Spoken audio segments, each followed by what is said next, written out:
What is up, y'all? It's Grandma, another episode of the Groovy Files, and I got my main man Donovan with me. Yo, what's going on? And today we're gonna be talking about three big topics. Number one, just Alchemist and his career, starting with the blog era, rap potentially being in a new era, and Zelooperz of Bruiser Brigade, aka Danny Brown's whole label. So number one, it's been a lot of talk, it's been a lot of anniversaries, and Alchemist has dropped Larry June, The Great Escape, Covert Coup anniversary was yesterday. And then No Idols officially got a streaming release yesterday, not to mention a vinyl a record press so for official release. So my question is, and somebody asked this, Brandon Jenks from Rap Caviar said this, and I was like, I think it kind of makes sense. Did not Currency, but actually yes, but Currency and Alchemist, did they in the tens, did they make the one producer collab, rapper collab a much more popular thing and a much more, also not to mention, did they make people want to check for album credits more? Like, oh, who produced this? I don't know about rapper. Well, I don't know about the credits aspect of that, only because I feel like with how CDs and stuff were, how it used to be so much more in them. You could see who did stuff and who produced this and also the stuff. It was a lot more intricate. Honestly, with as popular as producers were now, I feel like they were pretty popular in the 2000s just because they were you had so many people with signature styles and whatnot. But as far as the rapper producer collab, I can't really think of that many people before Currency and Alchemist that were doing that, unless it was someone who was in a group, like how Little Brother was and Fonte. With Ninth Wonder and all of them. Yeah, and Ninth Wonder and Big Pooh. Unless they were in a group, you really weren't just having two people who just really liked each other. All right, I'm gonna just make this whole tape. It probably was. I mean, I'm sure it was people before them, but it just wasn't as popular before them. I'm really trying to think. Ever since that moment, there's been very few.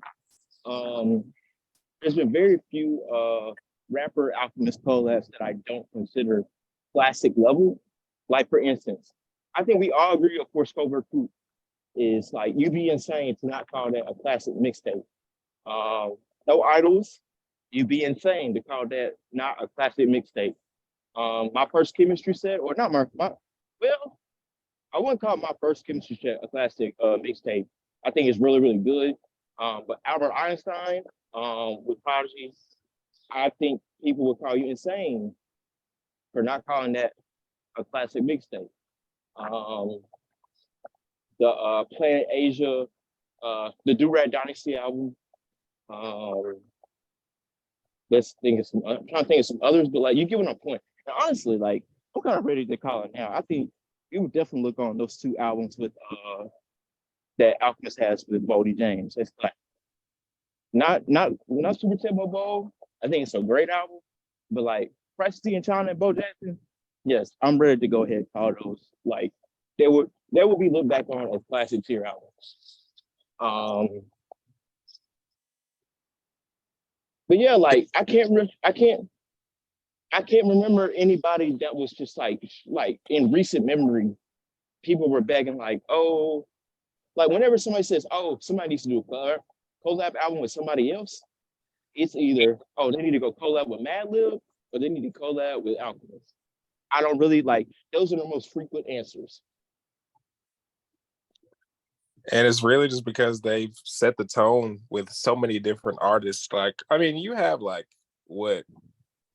Because I feel in the more mainstream sense, you have people who are doing producer albums, but they're doing stuff with putting out a project and it's a bunch of people rapping on their beats. In the mainstream sense, you don't really see one rapper working with one producer for a whole album as much.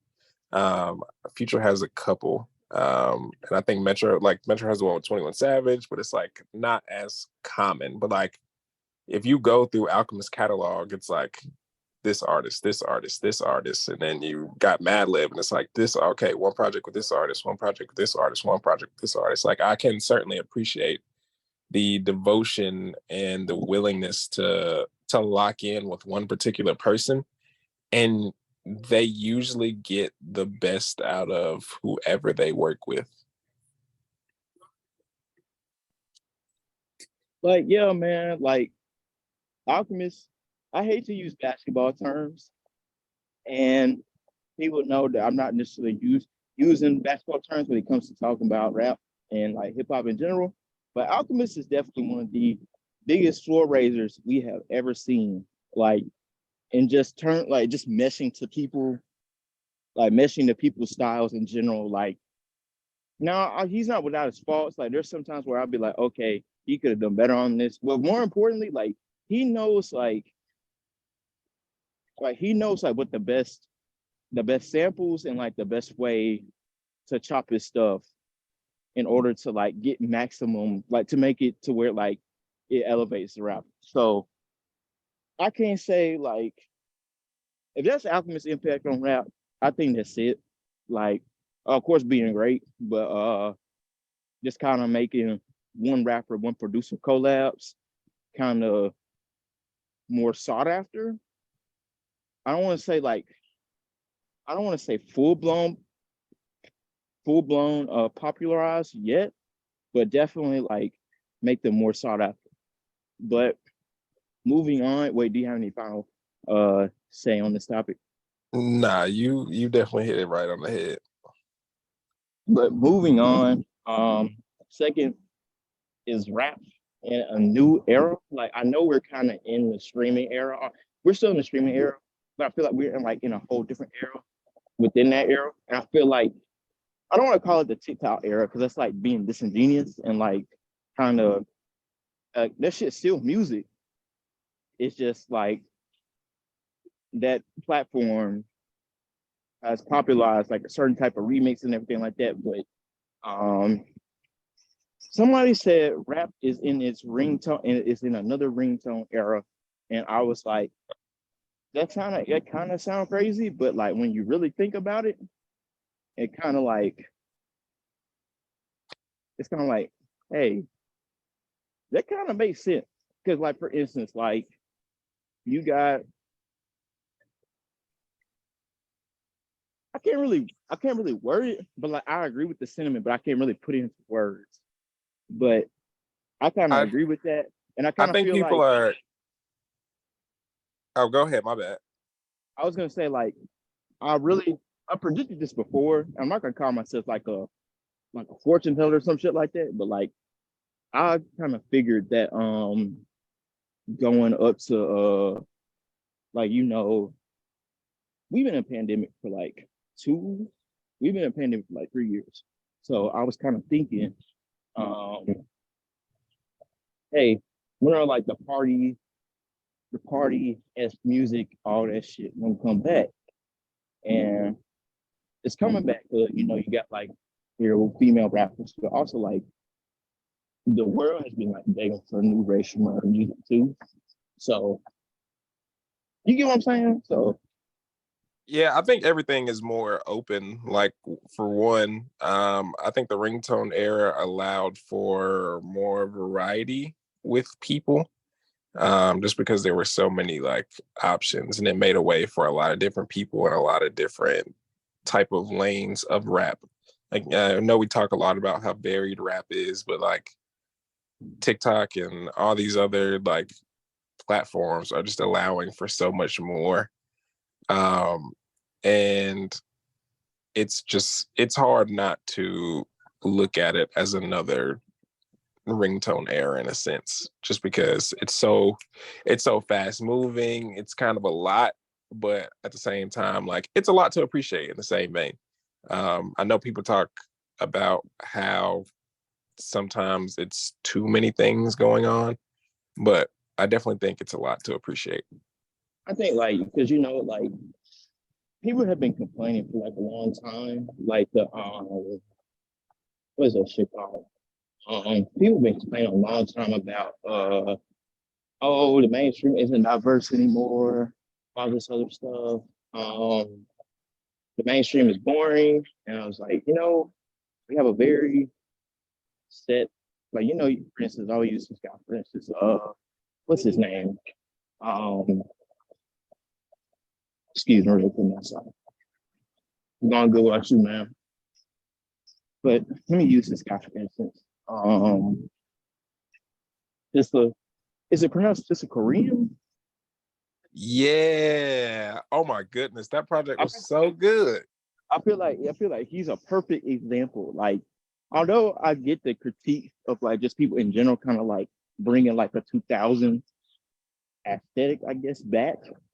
I feel like I feel like if you're doing a project on the Crank That era, like and all that shit, like I feel like that's perfect, honestly.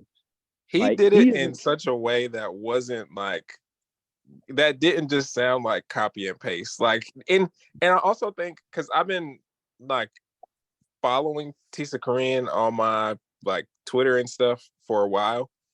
Seeing the build up to the project was also really nice because he did you can he was see doing that's really him, and his promotions is really good. I also will he's say that.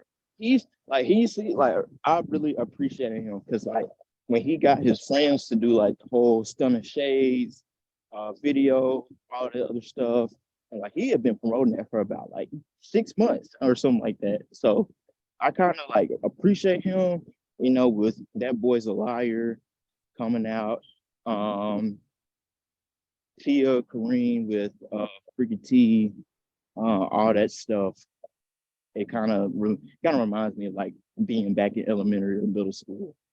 It also kind of reminds me of the fact that um, the mainstream isn't like, I mean, of course there is a mainstream, but it's so much more open now. And again, I know we say that a lot because the internet, you can listen to a lot of things, but I think especially in the last like year or so, it's been so many more artists that get recognition without being like big.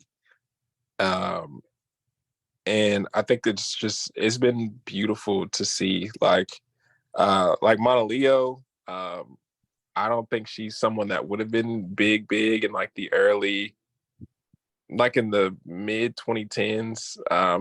She's really good. I just really don't think it would have been a lot of space for her because I mean, it was a lot of space for female rappers in that time anyway.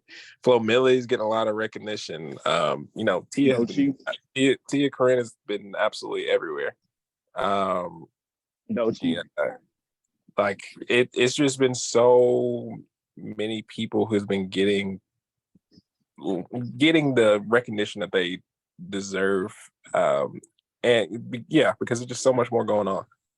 I honestly want to say, like, I don't think there's even like I don't like I don't want to say there isn't really a there's definitely like a mainstream, but I honestly want to say I don't think there's a full blown underground anymore because it's like you got people like, for instance, you got like Griselda being Griselda getting mainstream recognition through the bills and all that stuff like that. So I'm kind of like, well, it just kind of everything is much more blended together and like more nuanced than it used to be. Like you used to be you're either mainstream or you're not. Now it's kind of like there's such a big gray area now, but I think it's for the better. So like that's how I feel. It's definitely a lot more open and a lot more up for grabs for the average artist. So, like you said, I think that's beautiful. I think it allows for rap to be in a better space. I'll never be one of those people who like talk down on rap or talk down on mainstream rap. Well, I'm not gonna say I never because I definitely used to. But I think all types of rap and all genres of rap and all subgenres of rap have their place.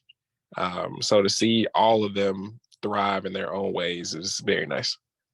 I feel like you can kind of critique like the quality, but not really like I guess not critique the particular sound, but like just critique like certain people and like be and that be fine. It's just when people trying to just like it's like when people try to just like put the hammer down on just one particular lane of music, and it's just kind of like, well, it's just this whole the whole gloom and doom approach to music is just like really annoying. Like we all have said this like for the past 3 or 4 years. Like we get it. Can we do something else? But that's really how I feel about it. Like I'm just kind of like I feel like people can have their complaints, but I just get tired of people complaining about it at the same time.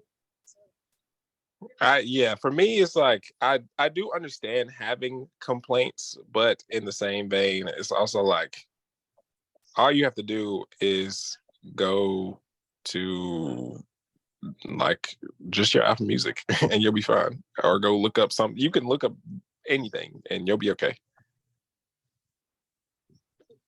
Yeah, pretty much. Like this era of music, like much more accessible than it's ever been. So like, like the whole argument about, oh, I can't, like it's too hard to find stuff. Like we live in probably like the most accessible era. So like I don't really get it.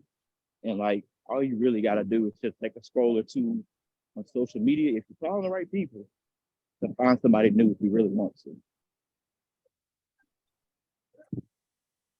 We're getting there. That's really all that matters. Yeah. I've seen less and less bit as the years go. Wait, what'd you say? I've seen less and less complaining about that particular thing as the years go. So that's really all that matters to me. It could be just a Twitter thing. I don't know. Twitter is its own echo chamber. So that particular conversation is like an internet conversation, but it's also like an older people conversation. And that for them, I kind of understand, because I feel like naturally, like it's gonna be harder for you to appreciate new stuff just because you aren't really able to experience it in the same way as you were as a kid. But people our age saying that stuff, I just think that means you lazy. It's probably like the worst echo chamber on the planet, honestly. And it's like if whatever it did to sports, like basketball talk, is like the worst, what it's done to music is definitely second.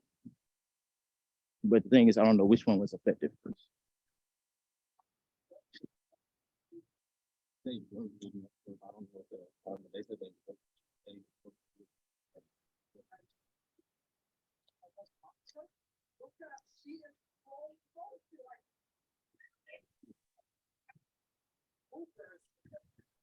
Don, did you hear me? Or did you hear that? Okay. Yes. Oh, that last sure. part, I didn't know if you were talking to somebody else or not. Oh no, I was talking to you. Yeah, I was talking to you.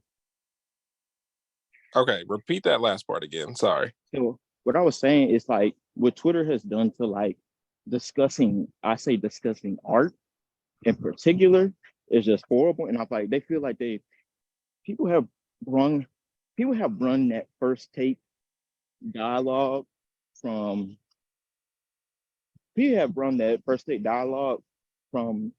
just leaving it as sports, and it's just seeped into everything. And it's kind of like we can't have an actual discussion about something. It's just okay, we're just gonna just start blurting hot takes and narratives like the entire time, and it's just kind of like it's so counterproductive. Like, so I don't Honestly, really get it. I think it started with Facebook. It started with Facebook, and it's like people just aren't willing to fact check things. I think that's also a really big problem. People will hear information or see things and they'll take it at face value. And they're not willing to say, well, let me make sure this is right, or let me go kind of figure this out on my own. So people will hear about things or hear about people or whatever, and they'll just be like, all right, well, this person said this, so that must be how this goes, and it don't be. So you think it started with Facebook, and I feel like that makes sense. Like, yeah, I feel like that makes sense. But I mean, and I feel like it started with Facebook, and even though Twitter is really bad about it, I think Facebook is still worse because every now and then I will go on Facebook and I'll just look and I'll be like, wow, these bad conversations that we have on Twitter are way worse here. Like 10 times worse. Like I cannot believe y'all are even like considering this conversation. Yeah, like people on Facebook are kind of like, I guess, the worst of the extreme. I don't know, but like it's just kind of they're definitely it's definitely that it's definitely bad over there. But move on to the final topic. Zelooperz just dropped his album. Um, I just want to like give a quick shout out to just like Bruiser Brigade in general because they are. I would say like as a label, they're more like just if organized chaos was like an actual thing. Like if that phrase was a music label, it would be Bruiser Brigade because like each one of their artists has like their own little signature style, and like I really I didn't like the first Zelooperz albums I listened to. The one with like kind of like the Van Gogh painting on it. I can't remember the name of it. Van Uh Gogh's Left Ear. yeah, but this one I really like. So and like he just got a real act for like being I don't want to call it just necessarily being wacky, but like he's got a he's got a real act for like being obscure, but like still making sense and like still being good. And like that's how I feel like Danny is. Like you can easily tell like he's on Danny's label because Danny is kind of like the same way. So I just want to give a shout out to him. I really enjoyed the album. So shout out to him. For me with Zelooperz, like I I heard one of his earlier projects, probably like I want to say like 3 years ago. And it was kind of the same way. I didn't really like it that much. But I would hear certain songs and I'd be like, dang, this is really good. So I heard Trying to Figure Out My Phone At, and I was like, this song is insane. But it was on this project called Gremlin, and I didn't really like Gremlin like that. I may revisit it one day because I may like it later, but it just wasn't my type of thing at the moment. But now, like when I heard Van Gogh's Left Ear, I was like, okay, this is special. And now with Microphone Fiend and just seeing his like the features that he does, like he's really himself, and that's really all that I could ask for. Um, I think honestly, I would have never used the word wacky, but I do think wacky is a great word. Uh, he's like it's silly but it's also good and it's genuine and it's also deep at the same time. So it's a lot going on, but once you kind of get used to it, once you really lock into it, I think it's a lot to appreciate. Yeah, like I feel like I agree on that too. Like it's just kind of like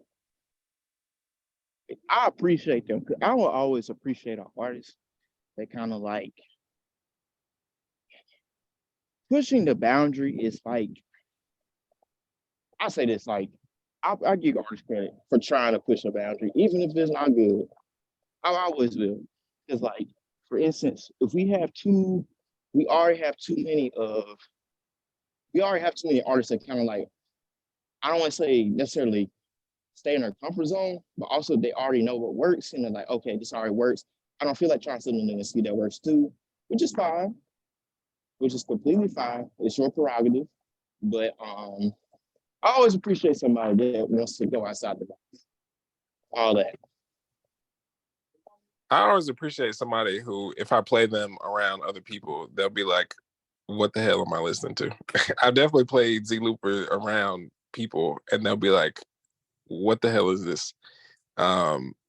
And then they'll finally like listen in and they'll understand. It may take a while, but they'll understand. And that's all I Yeah. can really for. So I mean, like we said earlier, there's a place for a lot of things. The cookie cutter stuff is really good. It has its place. Some people do it well, some people don't. But there also is room, and I think that stuff that's very abstract and very like what is going on also is really good. Shit. Bless you. Thank you. But that's it for the final episode. Like we said, we hope y'all enjoy this. We're gonna start doing like multiple bullet point topics instead of just talking about one person more.